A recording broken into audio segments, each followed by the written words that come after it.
Gorgeous. Weddings are fantastic. They're this rare opportunity to step out of the day-to-day and say to someone, hey, I kind of like you. We've been videographers in the wedding industry here on Vancouver Island for over 10 years now. And one of the most common things we hear from couples and other vendors who want to plan a sustainable event is, I'd love to, but I just don't know how. So in this series, we're going to explore how to actually have a sustainable event. And with help from vendors all over Vancouver Island and across the wedding industry, we'll talk about how to create and celebrate a sustainable wedding from the planning stages to the footprint that's left behind. From the big picture to the small details, we'll provide tips and tricks for how to get you sustainably wed.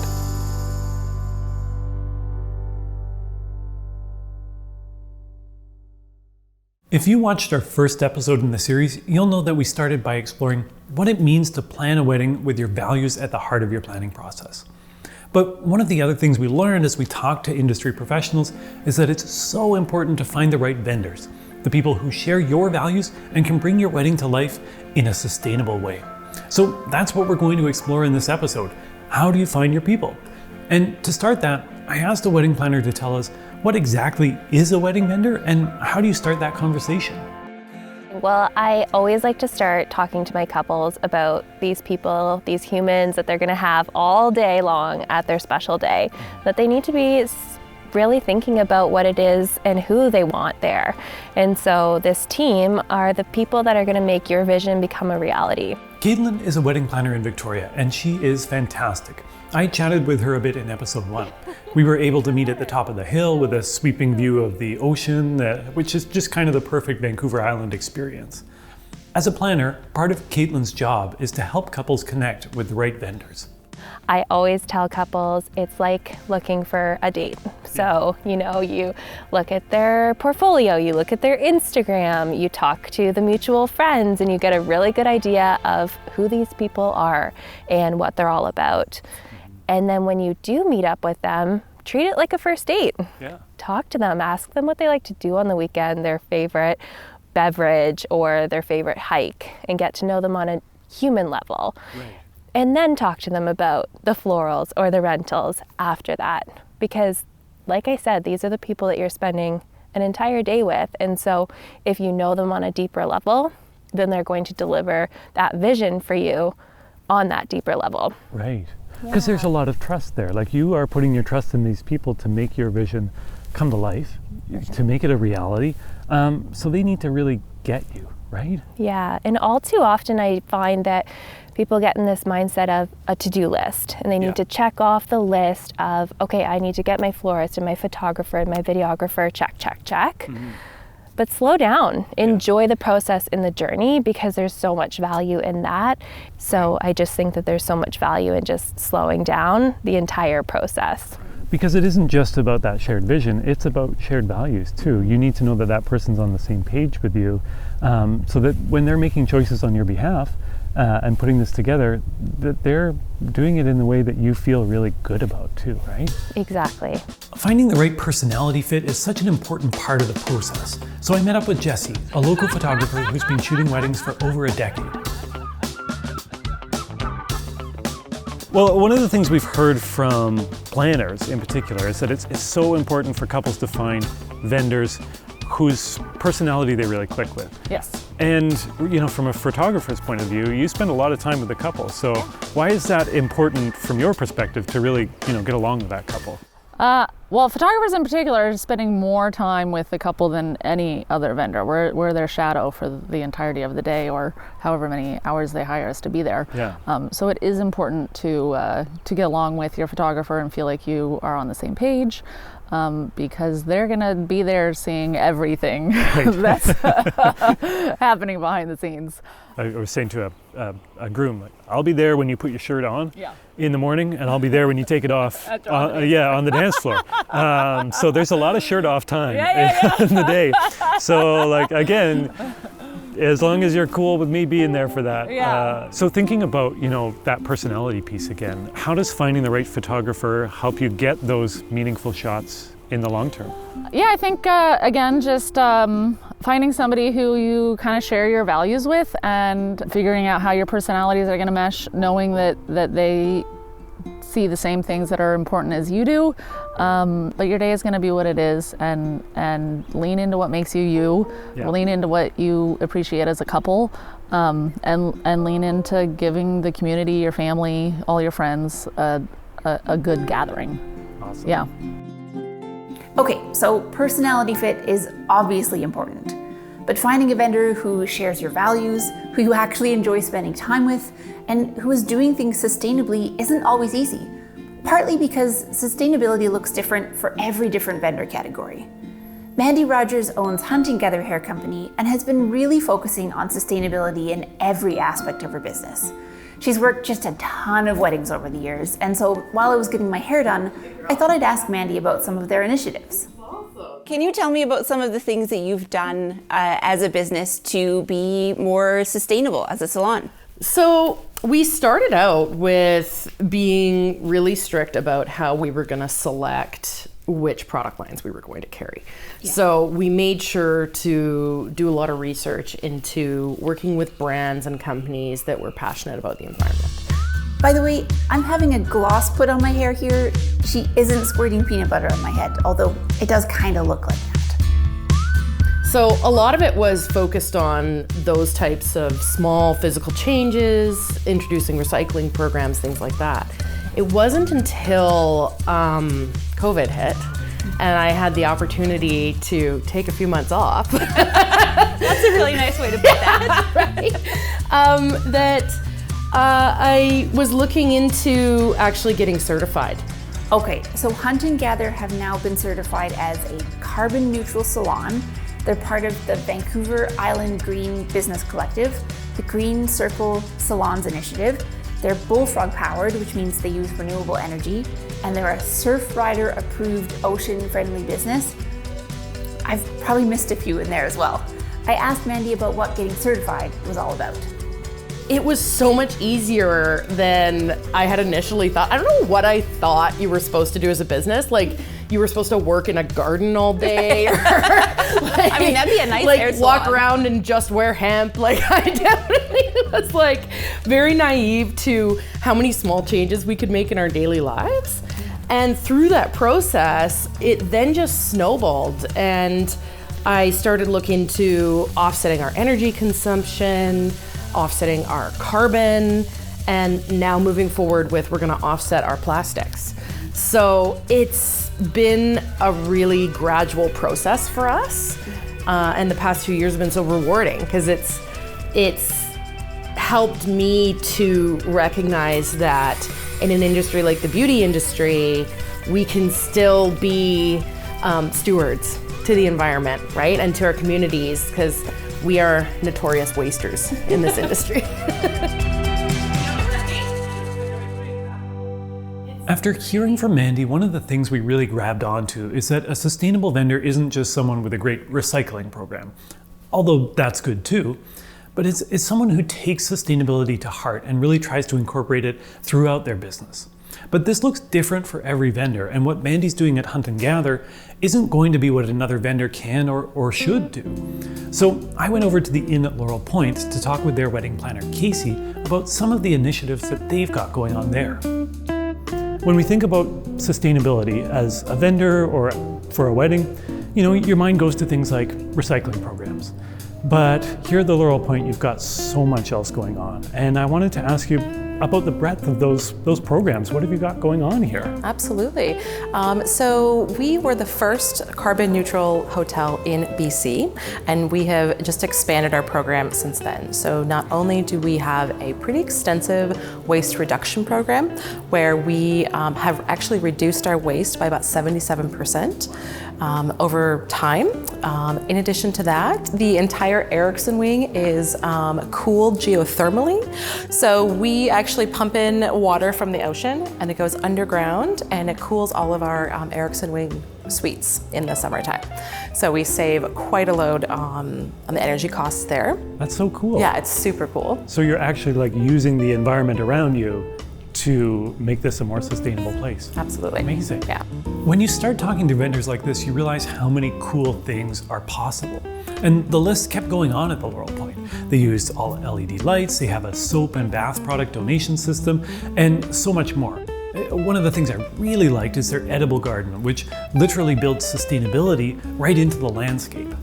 So this garden is designed by our chef and our head gardener, and so we have a variety of edible flowers and herbs that are utilized year-round. Now, it doesn't produce enough to sustain, the amount that we have to use, but it does allow us to reduce our footprint that way, and we're constantly expanding. And actually, Chef is using some of these products to as sort of a feature on some of our carbon neutral menus that we're looking to roll out really soon. Can you tell us a little bit about how that would help a wedding couple, say, who wants to have a sustainable event but doesn't know where to start? Yeah, absolutely. By just making the choice to book an event here, whether it's a wedding or a conference or a social, but mostly weddings, you're already making the conscious choice to have a more sustainable wedding. All of these things are a priority for us at the hotel, so it's already built into our budget and our business plan. So some of the carbon neutral aspects of it are just included in these events that we throw.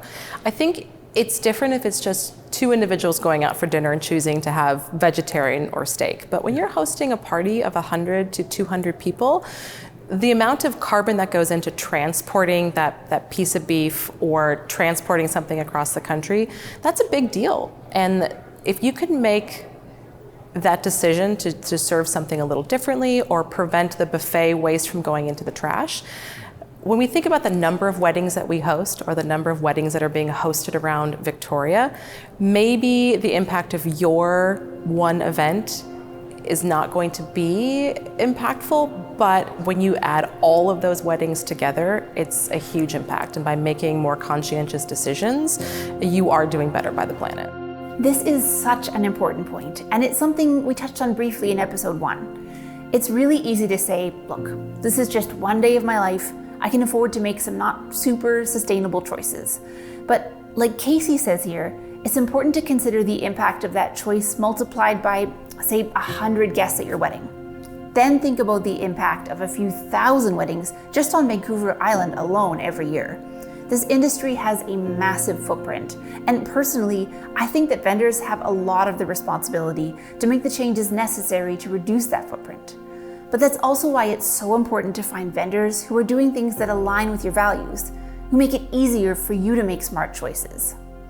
Now, we've been talking about sustainability from an environmental point of view, but the definition of sustainability can and should be, I think, a lot broader than that.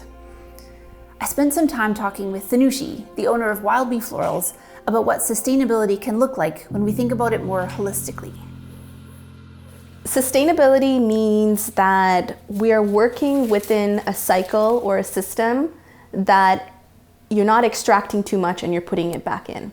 So if you're looking at the workforce that's going into growing the flowers, that means like people are feeling well respected. Their health is considered. They are able to survive off of how they're contributing to the operation. So getting paid a living wage, and also just they're happy to be there. Right. That's important. Yeah. And then if I'm looking at it from a financial perspective, I have to be very mindful of how I spend a limited budget, and like how can I make sure that what I put in comes back and it can maintain the business 5 years down the line, 10 years down the line, and that I'm not all of a sudden at the mercy of everyone and everything, So it's being able to make good decisions by taking good records of how things are going every year. And that also means like, how are you planting? So like if you start investing in perennials, That's a lot of work, and you have to grow annuals as well. But 5 years down the line, you get to benefit from all the perennials that are being grown. So that's awesome. Thanushi's really great at looking holistically across her farm to make sure that everything she does is as sustainable as possible. And we're going to come back to her later in the series to chat about what regenerative agriculture looks like. But for now, I asked her about how couples can find out more about their vendors and their practices. If it's not immediately clear on their website, is it okay to ask them about how they implement sustainable practices? Exactly. All they have to do is call up. It's like, hey, how do you grow your flowers? What kind of sustainable practices do you use? Like, we don't use floral foam, or we don't use, again, fungicides or pesticides. So just being able to talk about that is great. Yeah. And what's cool there is that I think that I was looking at things with a wedding as being an opportunity to learn and bring things into the rest of your life as well. So if this is something that you haven't really thought about before, and you're regularly getting flowers, say from the grocery store, and bringing them into your house, this could be something that extends further into the rest of your life as well. For sure, paying attention to how you consume, doing it intentionally. It's like we're going against this crazy machine that's telling us that we have to have more, and that we need to work our butts off to be successful. So reeling it back in, that's a difficult thing to sometimes come into terms with when you are so used to comparing yourself, and so going against the machine is difficult, but you have to do it. And luckily we have other folks that are working on it too. So it's just building momentum and just keeping at it. Yeah. Keep educating yourself. Before we wrap up this episode, I wanted to spend a minute on the point that Thanushi just made there. Planning a wedding can be tough, and there are so many external pressures and expectations, and it's just really easy to get caught up in the machine that is the wedding industry. So we connected with Elizabeth Kramer, who is a wedding planner based in Portland and the author of The Modern Etiquette Wedding Planner, to talk more about making sustainable vendor choices while navigating the pressures and expectations of wedding planning. You've literally written the book on wedding planning. So you are the expert we're going to on this. How many vendors do you actually need to have a good wedding? One. The answer is one. And the one I'm thinking about is the officiant, or sometimes officiants, so the people legally ordained to marry, the people getting married. Right. They do the legal stuff. That's what you're there for. 100%. Yeah, it can be kind of a controversial answer because a lot of quote unquote more traditional wedding planning would have couples invest in a team of 10 to 15 different vendors. And while, of course, I'm a wedding planner, right? So I very much believe in the value of my work and the value of a strong team. At the end of the day, the only required vendor at any given wedding is the officiant, so the people that legally start the marriage. Everyone else, we have a huge role to play. We're very important to the team. We're definitely not required, and I think it can be really clarifying for couples to remember that, as they hire. It almost feels like from day one of the engagement, there's pressure on wedding planning. And I asked Beth, where does that pressure come from? It comes from a lot of different sources. A lot that, they usually kind of fall into a few main buckets. A lot of it can be family. So whether biological or chosen, the people we really care about, of course, they have a lot of emotional investment and sometimes financial investment in a wedding. So there can be a lot of pressure there. A lot of pressure just from society in general. So we all carry around the wedding in our head, right? And a lot of times that wedding doesn't align with our values as a couple, but it's still in our head. So how do we kind of navigate that? And then third, more broadly, the wedding industry. So different folks use different terms. What I'm partial to is the wedding industrial complex. This is a huge multi-billion dollar industry. There's a lot of money to be made. And in my experience, and it's not always true, but in my experience, when we feel stressed, when we feel like we're behind, we make worse choices financially. And so I think that's where a lot of the heightened anxiety comes from, is if you make a couple feel like they're so behind, that they're not doing enough, that they are messing up their wedding, they're more likely to throw money at the problem. If you've watched our first episode in this series, you'll know that we recommend sitting down and figuring out your values before you start your planning. It's easy to start with checklists and budgets and timelines, and all of those things are important, but starting with the why is just so important. And I talked with Beth about how that why can help you have conversations with your vendors and can lead you to more sustainable choices in the end. You know, the most important question in wedding planning is not when, it's not where, it's not even how much. It's why. Why are we having a wedding?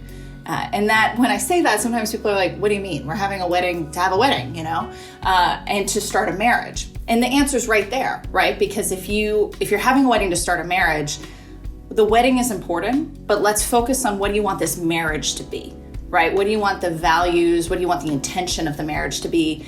If you're seeing the wedding as the beginning of this next part, how can we infuse a wedding with the values that you want to carry into your marriage? Once you get clear on your why, how does that help you make sustainable choices throughout your wedding planning process?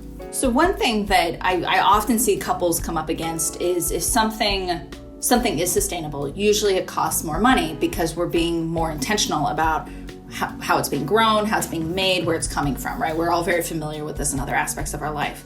So that's why being clear on your why can be very helpful in that. Because, for example, if flowers are a key part of moving you closer to how you want to feel on your wedding day, ideally, that will be a vendor that you are in a place where you're going to prioritize them more, which often means we're in a place where we can put more money against it, which usually means that we have more options when it comes to finding a florist that doesn't use flower foam, finding a florist that grows locally or sources locally, finding a florist that has organic or natural processes in their growing that is sustainable. So just one example of what that could look like, that if you have the budget, you can afford those things that then also are in line with your values, which also feed back into how you want to feel and what you're giving back to your wedding. So it all is kind of a circle at the end of the day. There are some awesome things to unpack there in Beth's answer to that question. And if you want to learn more about the importance of thinking locally and seasonally for your wedding, stick around for our next episode.